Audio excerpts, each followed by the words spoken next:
Hi, welcome back to Unchatable Neo. I'm your host, Jack, with my co-host, Alice. Sup? Hi. Okay. And today, we're talking about one of my favorite franchises, and what I debatably say holds title for my favorite game of all time, Xenoblade Chronicles. But before we get into that, let's just talk about how we're doing lately. Alice, how are you doing? I'm doing well. Your boy's doing well. Nothing much has happened other than like I started watching started I finished Deltarune chapter 2 and man, it hurt. And man, the Snowflake route without getting into it, it hurts, man. Damn. I wonder I've seen you wearing Deltarune avatars around VR chat. Yes, all one of them or two of them. Yeah, all two of them. It's still plural. Yeah. Yeah. But also been watching.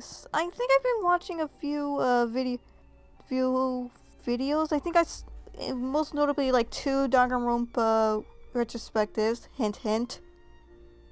Mm-hmm. And yeah, it's fun. And Okay, still okay. not in the fandom though. Still not gonna get into the fandom because yeah. Anyways, how have you been, Jack? I've been good. Just getting back into content creating for Genshin stuff. Getting more sleep. Oh yeah, as of recording, my birthday was on February 9th, the last Wednesday. Happy birthday! Happy Thank belated you. birthday! I'm 20 now. It's terrifying. Everybody keeps asking me how it feels to be 20, and for once, whenever anyone asked me that in the previous year, I knew what it felt like. I don't know what it's supposed to be. These past 2 years have been insane. I feel you, buddy. I Uh, feel your pain. that aside, I'm okay. Yeah, I'm doing good. I've just been cooking a lot more lately. Um, and, yeah, that's all I can really say. Just cooking and listening to more music. So, are we ready to talk about the next topic, or, Oh yeah, before that, Nintendo Direct happened. yeah, that's how I was gonna segue into the topic. Yeah. So, So, do we want to briefly talk about things we liked from the Nintendo Direct real quick? yeah, let's do Let's that. do it. Okay. Okay, before we don't want to take up too much time. Okay. Alright, so right off the bat, Fire Emblem Warriors Three Hopes. I Ooh. actually screamed when I saw that. What else? Mario Strikers is back. Oh, that was pretty insane to see. I never thought I'd live to see them bring Mario Strikers back. After like what, 15 Back on years the at this point? GameCube. Wow. Oh yeah, and then after that, they announced a sequel to my favorite game of all time, the best game of all time, Wii Sports. Now it's Nintendo Switch Sports. All right. So to talk about it, I was initially not like slightly disappointed that there was no Mii's because like the Mii's there was something charming about like the Mii characters in like the Wii Sports series. It Mm-hmm. serious, and I was kind of I was like caught off guard by the lack of Mii's, but later in like the directs they showed off Mii's. I'm like, oh thank God they have Mii's. They have I actually memes. yes I actually missed that. Honestly, That yeah. Um, yeah, but I'm happy they're back. Also, Salmon Run is back in I didn't get to talk Splatoon about. 3. I didn't get to talk about what I thought about the new character designs from Nintendo Switch Sports. They kind of look like Yeah, rejected.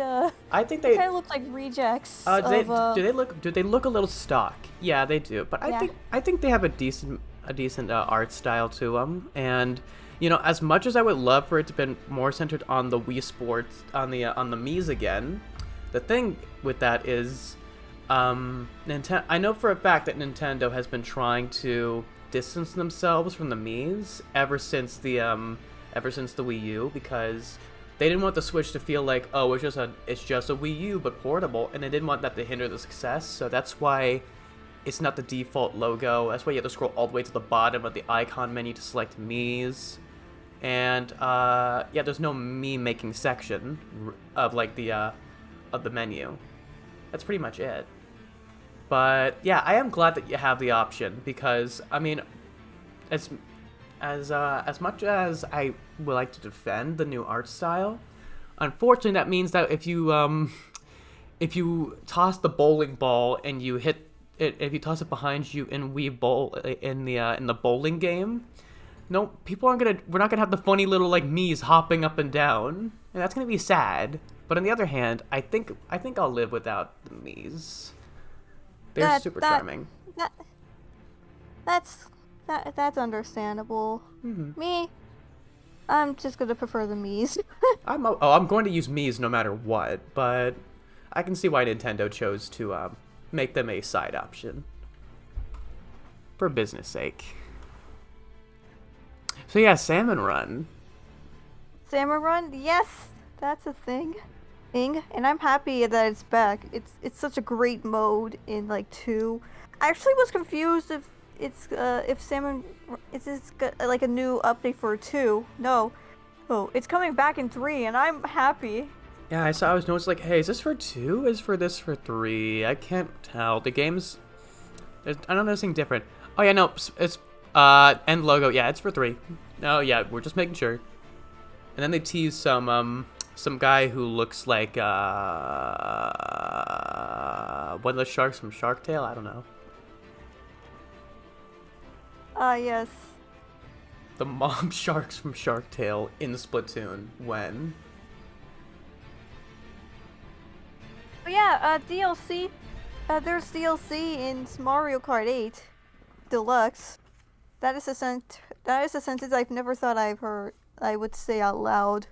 I did find it a little weird because Mario Kart 8 Deluxe launched around launch, and I was kind of expecting like an announcement of like a new Mario Kart, but I can see why they did it because 8 Deluxe is like probably the best-selling Nintendo game of all time at this point, or something, or at least get into the top 5 by now.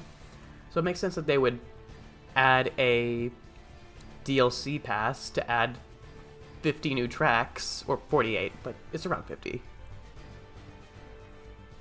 And then in the direct, the Coconut mauled us all. Yeah, seeing that remix during the direct made me feel absolutely nostalgic because like I really have like fond memories of Mario Kart Wii. Honestly, so yeah. hearing Mm-hmm. I'm happy that it's back with a new remix that honestly it slaps. Yeah. And honestly, I really want to, and that really wants me to I really want to try out Mario Kart 8 at this point. I've seen Scott the Waz's review on it. I'm really and yeah. Mm-hmm. What as you were saying? Yeah, no, I think it's a pretty good steal. That's for 48 tracks in total for like $25. That's like 50 cents a track. That's pretty good. And I've seen people complain about like how they look like tracks from Mario Kart Tour, and I don't see that. Like some of them are like completely different color schemes. People will say, "Oh, these maps are just ported over from the Mario Kart Tour mobile game," and I'm like, "Yeah, it's the same art style because it's the same game franchise, but the new maps don't look all that much like them. What did you expect?" It's like Coconut Mall looks has like these bright cartoony color palettes in the mobile game, but in Mario Kart 8 Deluxe, no, in the new pass, it actually has a muted color that looks more realistic. So I just don't see what anyone is talking about. Yeah. Okay, let's go through like the highlights quickly because like very very quickly before we talk about the main meat and potatoes. First off, Portal is coming to Switch, and I actually screamed screamed really loud. No, even more so than like the Three Hopes trailer. Honestly, yeah, that was pretty sick. I can't wait to play them anywhere on the go now. Me too. I just beat Portal 2. Who, again. Hello, this is the yeah. part where I kill you. But yeah, Earthbound and Earthbound Beginnings are also coming to Switch. And Mother 3 gets cut yet again. And Live Alive, Live Alive, Live Lava Live, I don't know. Oh, I never even heard of it until the direct. It looks really cool. Oh yeah, I like the premise. And all the Left Alive, all the people who hated Left Alive, now they have the Front Mission 1 and 2 remakes coming, and those look actually kind of cool, and I'm excited for that. Okay, there's more like Taiko, and other stuff. I'm not too Taiko no sure, Tatsujin? Yeah. Seeing Racing into the Night in the same sentence and frame as Megalovania And the of all Jujutsu things. Kaisen opening and the Demon Slayer opening, seeing them all put side by side was just okay. That's neat, I guess. I never thought I'd see all these songs listed on the same track or something. Yeah, in the same track as Megalovania. All right. Now it's time to get to the big one. That's And right. Disney Cart. Yes, Disney. Oh, who do you mean? I mean Sully from Monsters, Inc. I mean Donald Duck because I believe in Donald Duck. Yeah. Okay, no, seriously. no. Seriously, we're done. When? We're 10 minutes into the episode. So that was pretty good.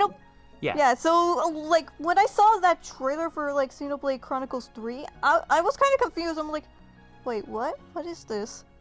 Wait, is this Xenoblade? Because I can know this from everybody, like, speaking British. And then, like, the Nopon came out. The Nopon, yeah. When the Nopon came out, I screamed for, like, the third time. Mm-hmm. Oh yeah, I forgot to mention Kirby. Yeah, I want to say something, but Kirby can now suck cars.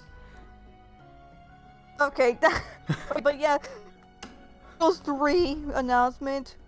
Oh my god. Oh boy, my heart can't. You see, the fake Xenoblade fan in you need to wait till you saw the funny little munchkin balls. I could tell just by the protagonist's face, and I was like, thank you, Lord and Savior, Shigeru Miyamoto, for giving me the teaser trailer for Xenoblade Chronicles 3 on my birthday. I was watching the direct on my birthday, and I cried. I was so happy. And I love the direction they're going, where it's kind of combining the worlds of 1 and 2. Oh, I also like the character designs, because to quote someone on Twitter, thank you, Xenoblade, for making characters that are actually easy to draw. No, but yeah, I'm so excited. It's the same art designer as 2. Saito-san. I'm Saito, as I like to call him, because I forgot his actual name. I'm sorry. It's okay. It's okay. Matasugu Saito. It's okay. I don't know if he can hear us. Yeah, I doubt. But yeah, he's back, and I'm seeing people on Twitter saying, finally, they got an actual art director. It's the same guy as 2. It's the same guy, guys. I don't see why you're up in arms about this. Honestly, I love the art style of 2, so I have no idea why people were so upset about it and why people were quote unquote relieved about 3. Because like 3 looks like it's completely mastered it. I love like they're actually taking on more traditional like design ideas with it. And there could be there could be a cameo of Melia and Nia, but I could be wrong. Based on their voices and like, I guess they're appearing. I don't know. Maybe I kind of see it and I kind of don't see it, and I'm just rather not speculate and just like wait till it happens. But yeah, people are saying you know those people on Twitter who are trying to say like, OMG, no way, Spider-Man No Way Home was so good because he united all these Spider-Men. You know what we need now? We need the next movie. What about all the Batmans meeting, or all the Supermans meeting, or all of the all the Marios meeting? People want to see that this new protagonist gets to team up with Shulk and Rex, and I think that's honestly kind of, I really don't see it. I want a self-contained story that's powerful on its own, because that's what Xenoblade wanted to have done so far. I don't see why, just because this new world shares some ideas between the first two games, that it has to continue, that it has to bring on that kind of idea.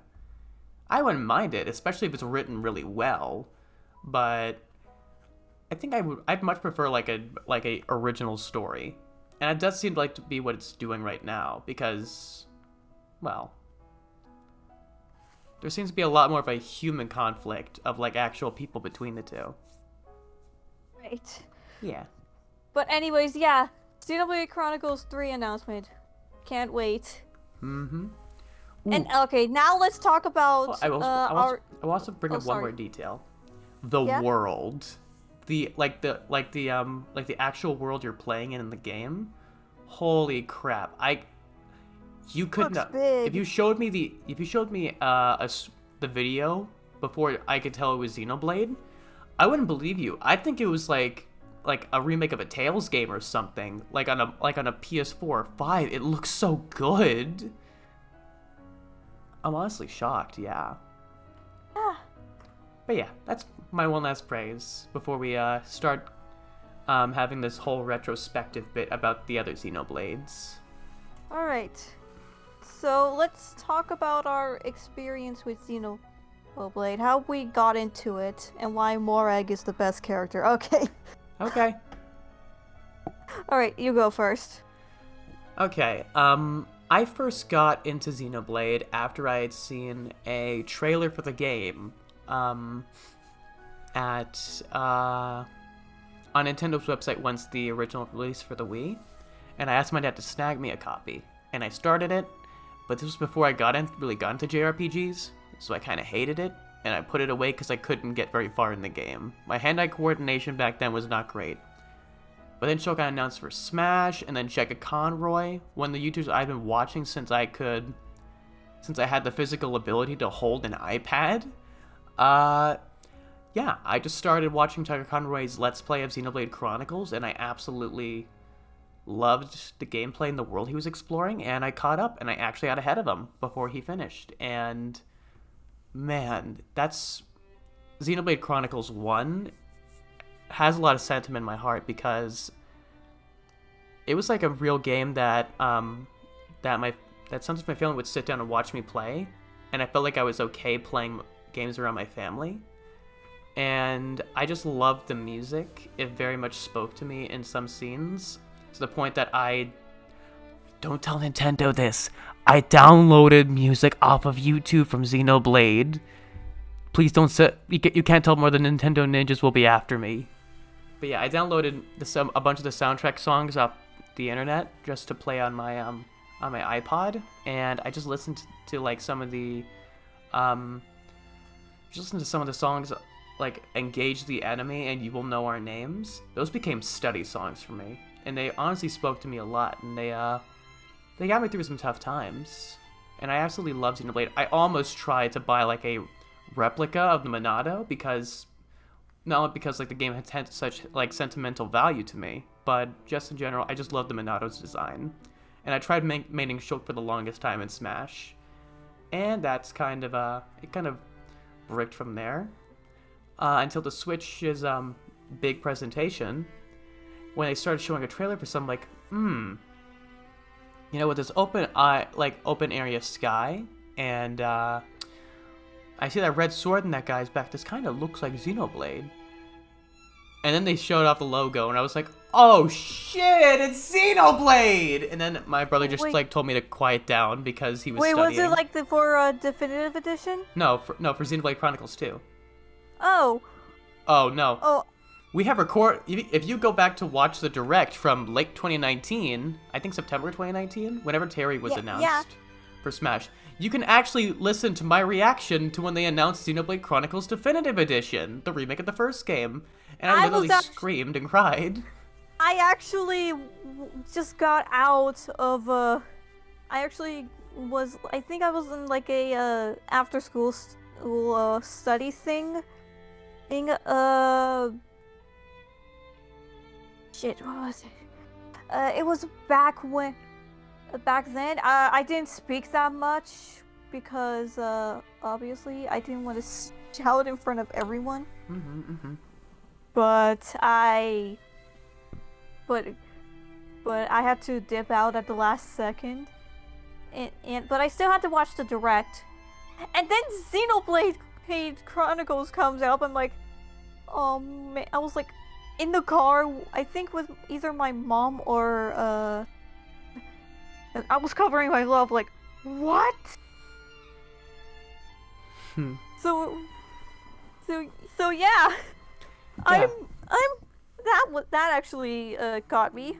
Oh yeah, and then let's see, time traveling back to when Xenoblade X was announced, I guess. I think I saw in like a direct. I'm like, oh, so this is what's Xenoblade. So Xenoblade X, it looks cool. I thought it was decent, but at that time it started introducing a whole bunch of like overworld mechanics. I got it at launch, and I wasn't a fan of some of the new stuff because I still had a small little neuron brain. I wasn't ready for some of the more advanced mechanics, and I kind of gave up on it. And I would love to go back and revisit it now that I'm older, but on the other hand, I kind of don't have a Wii U anymore, so my copy is just kind of sitting there until someone makes the ultimate Wii U machine. Same here, honestly. But yeah, continue on with your experience, because I'm sorry if I interrupted you. No, not at all. We're just making connections. That's what people talk. That's what people like listen to in the podcast. To listen to people talk. It's okay. It's all good. Yeah. Okay. But yeah, I played through Xenoblade 2 when that launched. Absolutely loved it. But I did take a stop between like chapters, I think 5 and 6, because I got caught up in schoolwork. And eventually, it was you who got me to eventually finish the game, like to come around and finish it after a while. But yeah. Good. Aww. Yeah. But yeah, my Xenoblade, aside from like me absolutely loving Xenoblade and chilling out on social media all the time, and me having a still sealed copy of the Wii version, and asking, when Definitive Edition came out, I asked my dad to pre-order the European version that came with the vinyl of Definitive Edition, along with the giant beefy artwork book. I have it in the corner of my room right now. But yeah,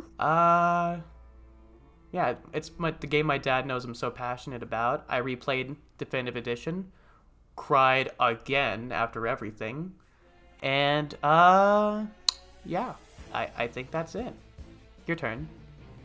Alright, so I actually never heard of Xenoblade Chronicles ever. I think I saw heard a music track in one of those YouTube countdown videos.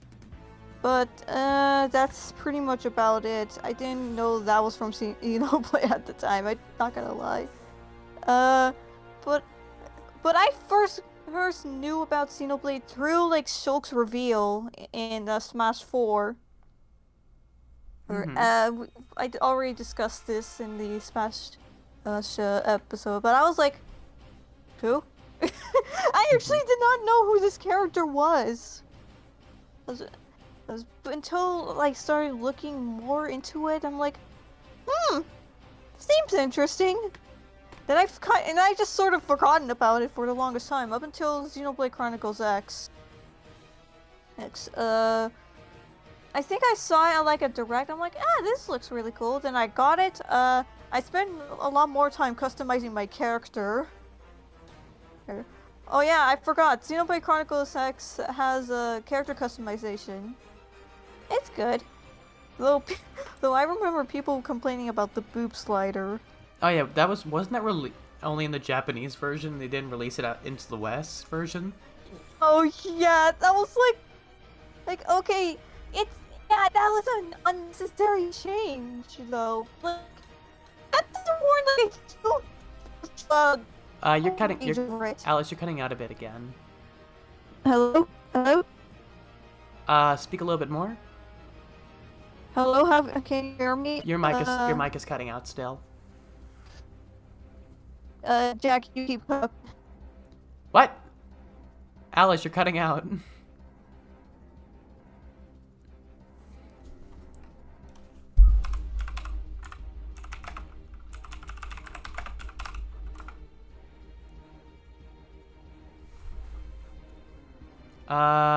Okay, Alice has left to restart their mic.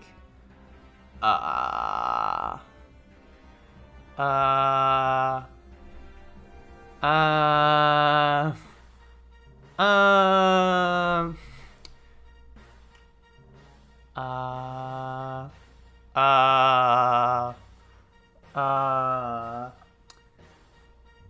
anyone read Berserk lately? Oh, you're back. Welcome back. Your mic is back. I'm using my phone right now. I'm so sorry to anybody who's watching the episode. Yeah, we're again, and Unchatable Neo, we're professionals. Even your mic on your phone is a little crunchy, but it'll do. I'm sorry. It's okay. Don't worry about it. We all have technical issues. The literal first year of Unchatable was literally just me being called RoboJackal. So I get to kind of just sit here on my throne and just like stand over you as you're struggling, Geese Howard style. Shut up.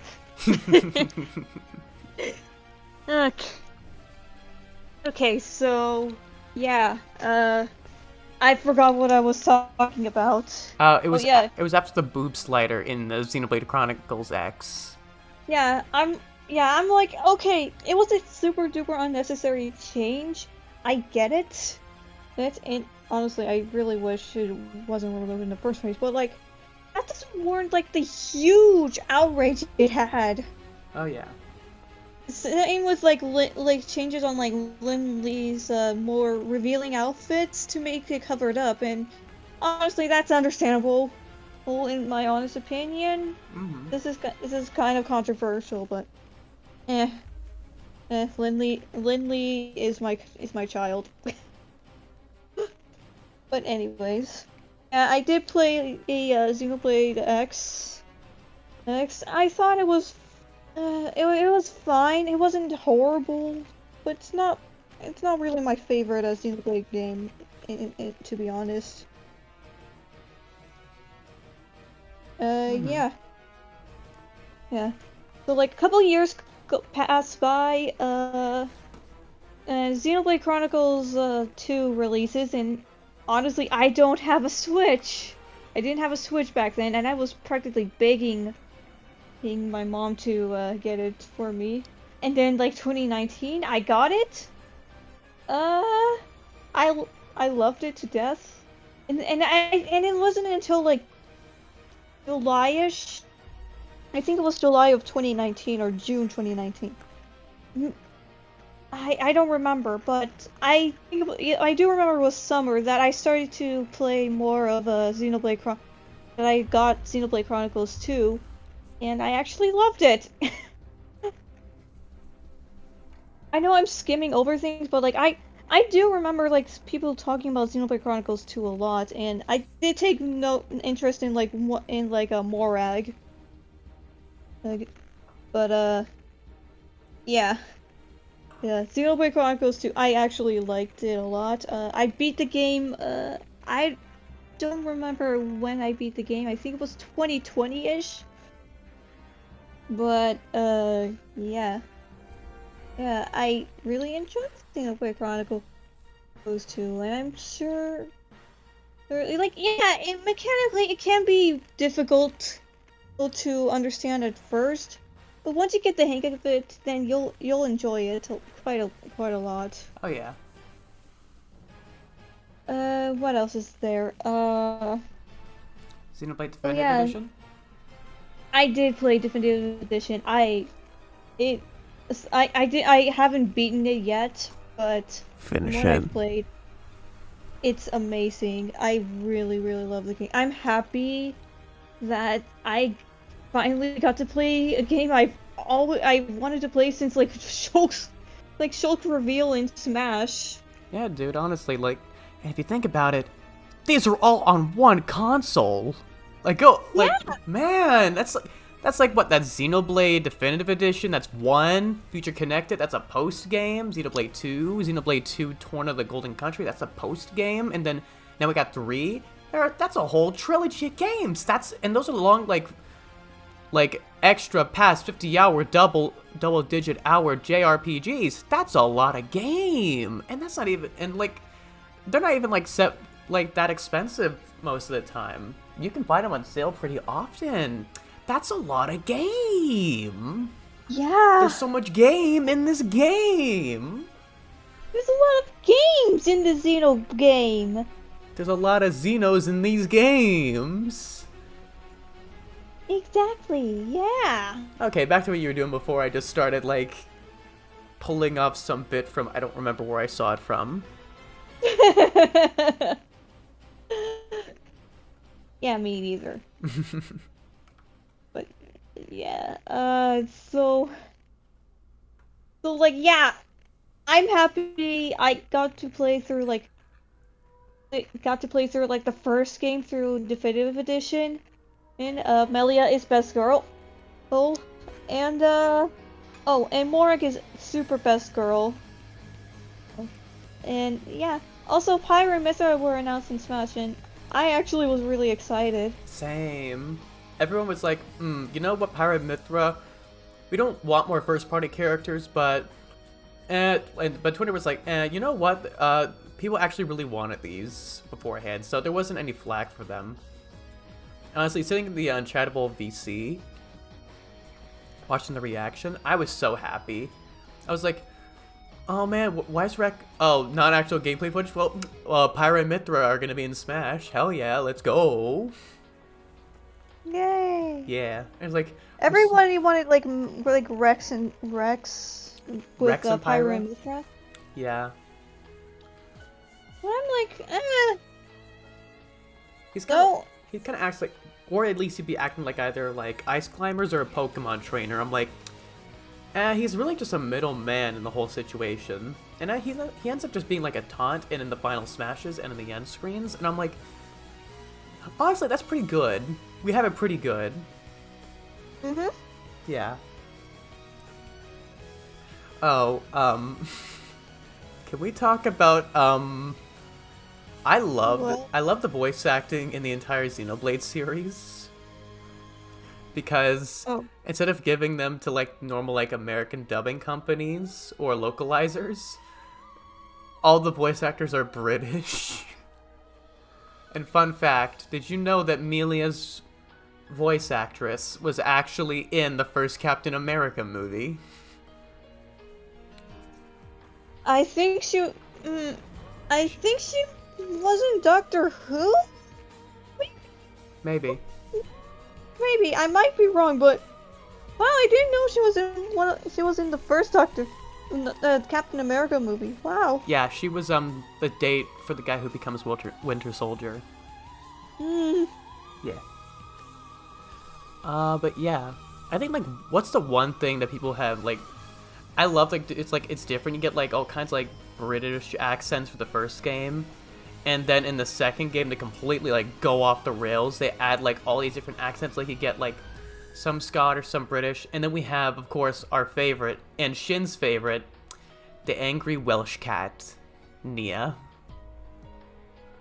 Aw. I'm still, like... I'm still, like, laughing at the fact that that every time I hear Nia's name, I think of my own sister, and it's funny because the spelling in like the Japanese version is the same as my sister. Oh wow! What a huge coincidence! Like, dang, I didn't know you named it after one of my sisters. What's next, Roya? In like a video game character? Don't quote them. That character might end up being like there might be a character by that name in Xenoblade 3. I'm waiting for that. We already know the names of all the party members, but we don't know. It could happen. It could happen. Yeah.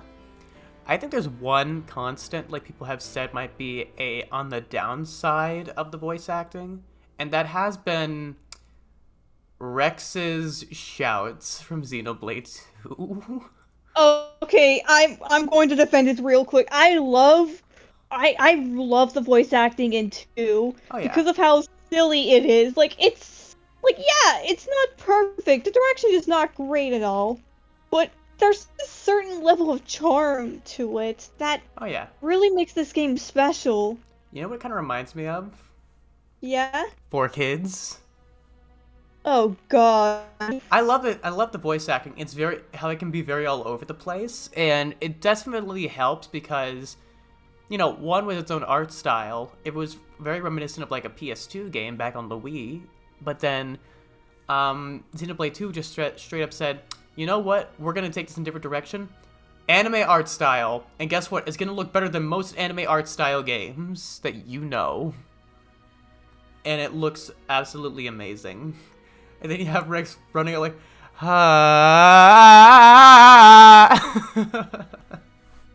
I honestly think it's pretty charming. It's still one of the funniest things ever.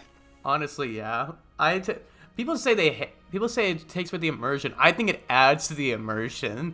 There are people out there in the world who can't shout, and I'm like, okay, I think Rex is representing the people who don't have a decent sounding shout community. And you know what? I think that's okay. It's the same way that Nia represents my Welsh history, and also just kind of being a tsundere. I feel that. No, but yeah, I love Rex's shouting. It's very charming. Like, it's so bad it's charming. Whoever voiced Rex, we love you so much. We love you, man.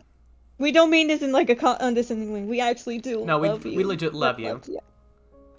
And it's based on like the Smash trailer and like Torna.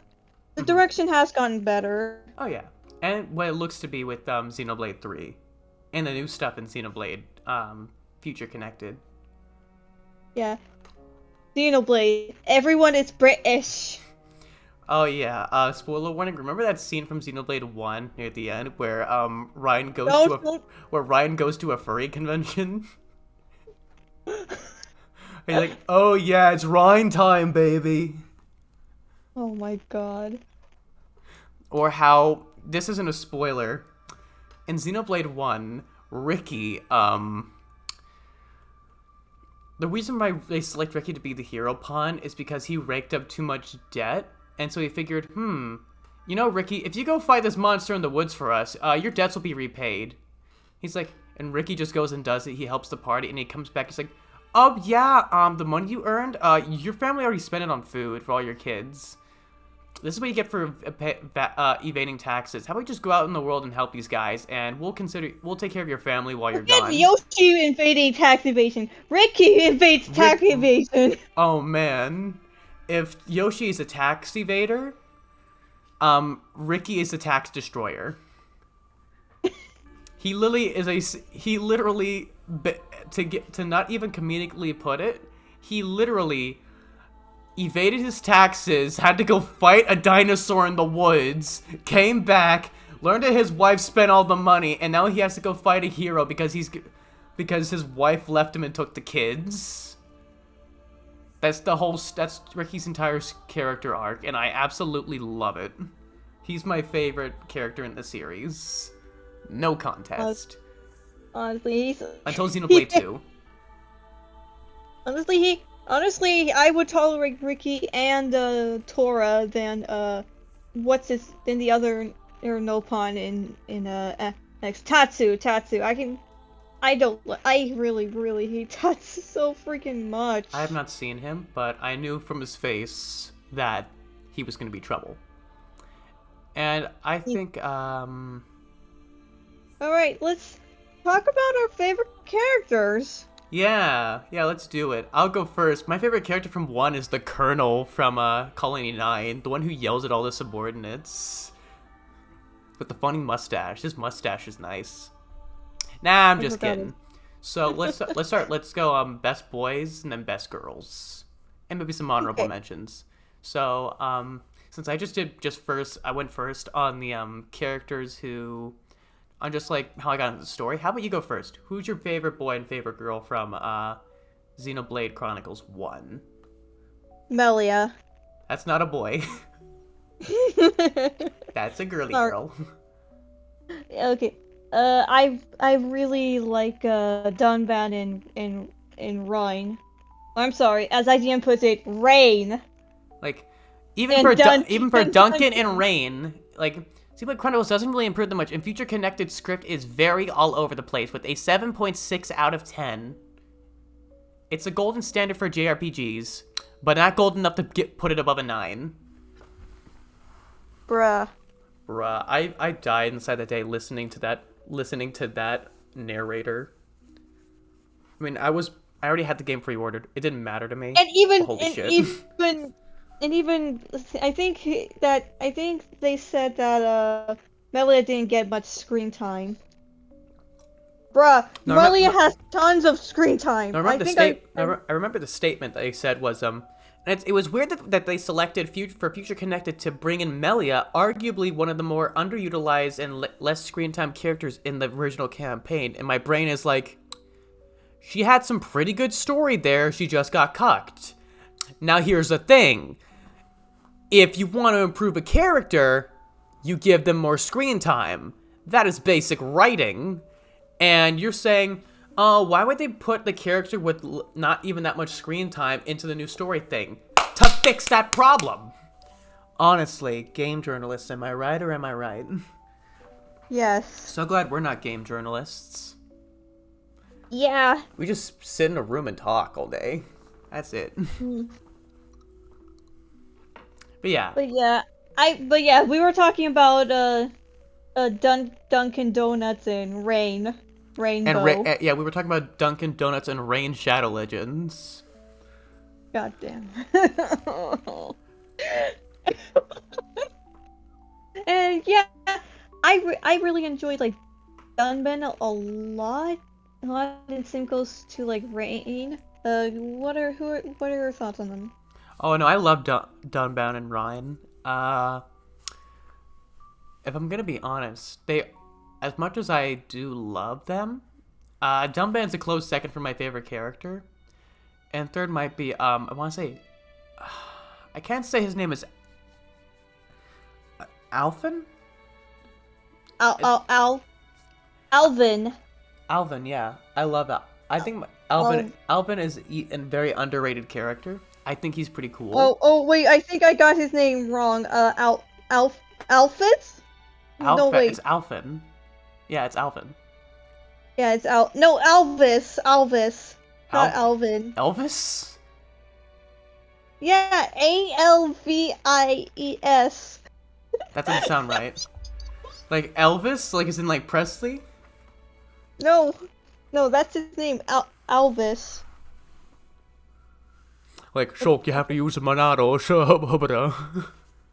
Thank you very much. No, I think it was Elvis. Yeah, it is Elvis. Did you just check? I did. It's Elvis. I think Elvis is very underrated. I love his design.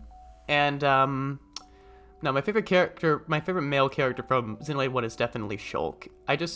His design just caught my eyes immediately as soon as, I started playing. I love his color scheme outfit, and, like, the emotions he goes through throughout his entire journey it's honestly really breathtaking. And then my favorite girl is, I want to say Fiora or Charla. Fiora is pretty cool. And Charla, I can see... and Charla is a pretty sharp shooter. And she's a nurse. Like, she is a very good, like, mother figure without leaning into the whole stepmom treatment. But yeah, I love Fiora. I think like for how kind Fiora is and like the sass she can give Run and Shulk. Like, how am I always watching you boys? But yeah, Fiora is my favorite.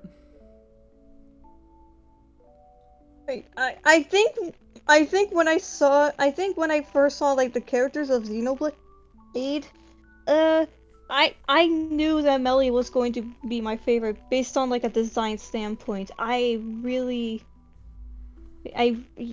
man, when I played Definitive Edition, I was not disappointed by her character. Mm-hmm. Hers. And also she's also one of the most helpful party members. To me, at least.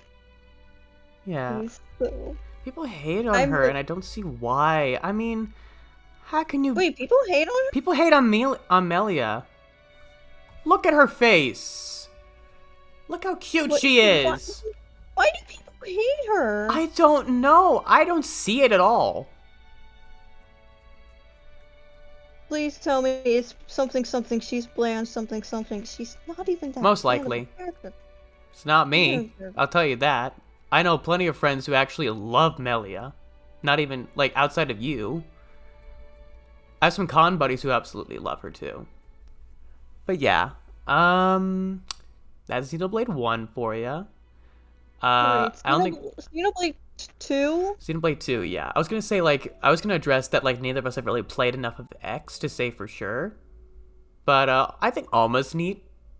That's it. Yeah, I do like Elma, but my favorite is Lin Lee.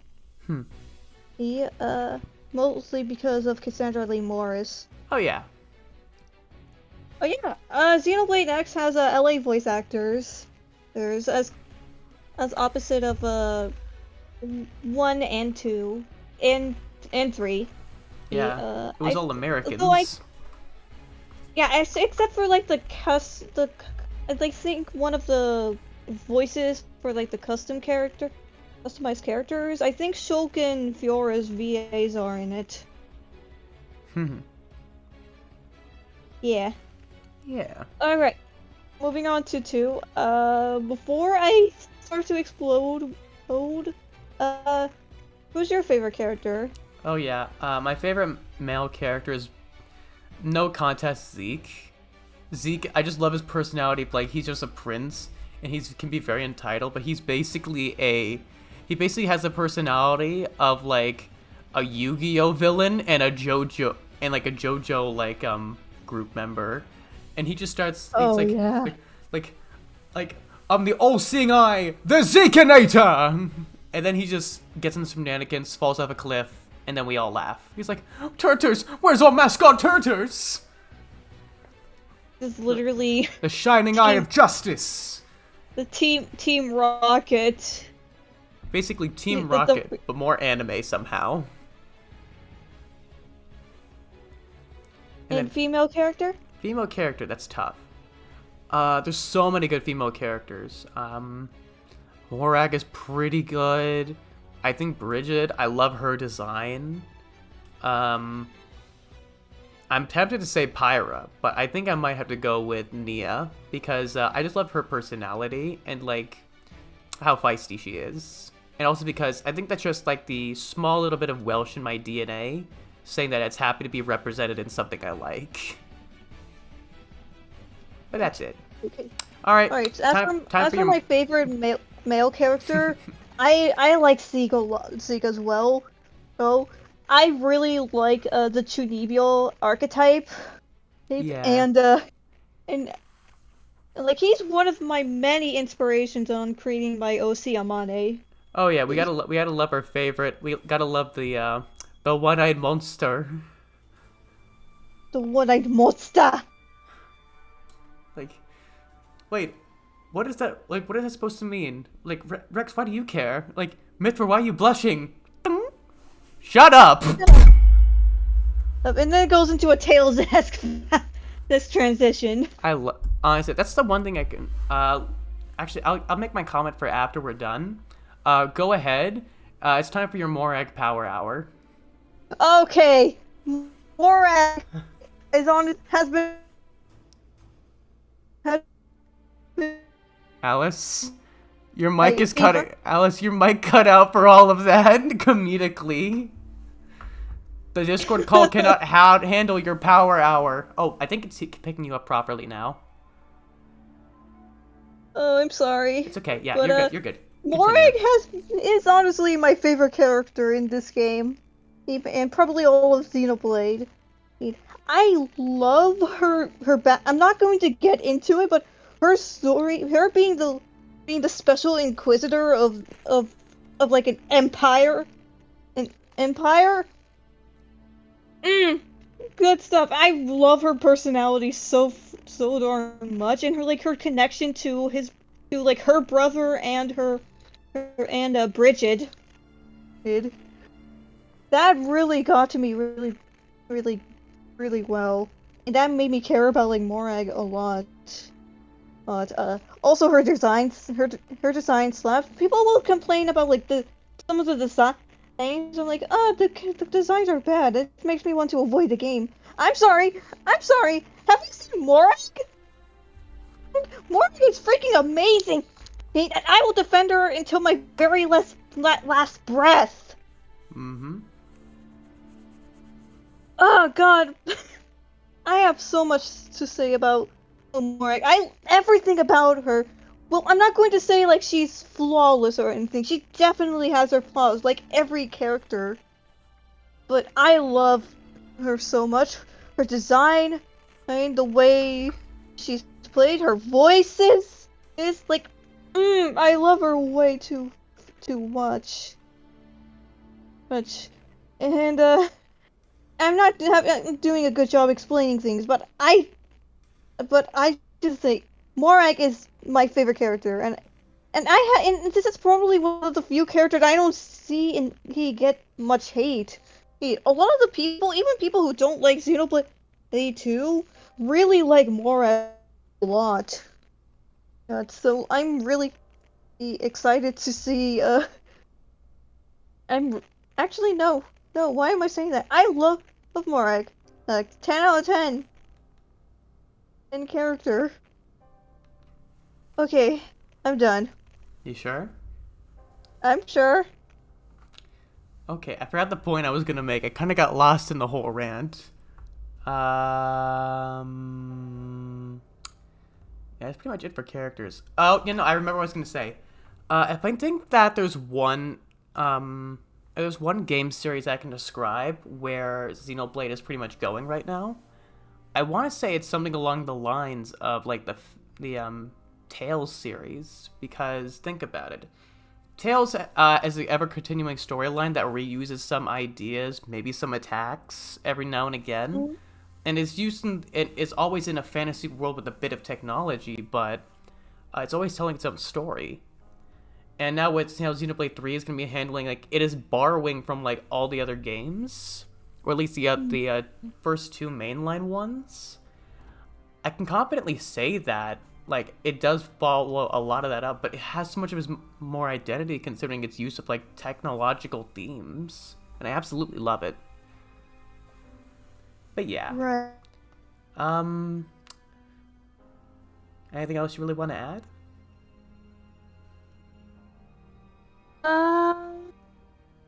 I don't know. Okay, isn't Xenoblade also a spin-off of another series? Xenosaga, right? Oh, yeah.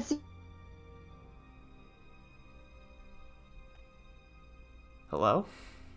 I'm here. Mm-hmm. I never played No Saga. Me but neither. I've heard of it before. I think Cosmos is in it. Cosmos, yeah. That's the one character I know from that series is Cosmos. But, yeah, that's pretty much all we have on it for now. Well, I think that might be an episode a wrap, right? Right, how long is this episode? How long have we been recording? 55 minutes. Not that... kinda not that long. Not that long. Not a bad place to stop either. So yeah. Thanks for coming. I'm sorry for, the sudden shift in mic quality. Nah, it's all good. We're just having fun here. That's it.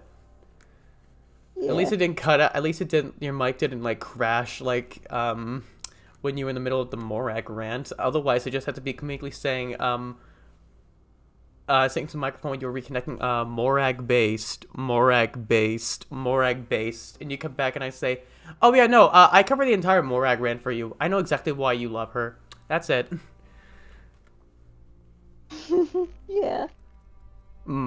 Tomboy Morag lieutenant. honestly means Morag really means a lot to me. Mm-hmm. And yeah. I don't talk but she has been like my #1 favorite female character for a while before a certain DJ came over and took over my life. You ruined me, Yeah. Owlie. Yeah. You freaking ruined me. Yeah. Parappa the Rapper.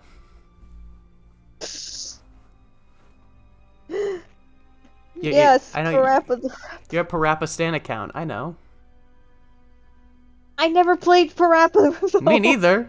That's just the only thing I can think of that's close to a DJ. Yeah. Yeah. All right.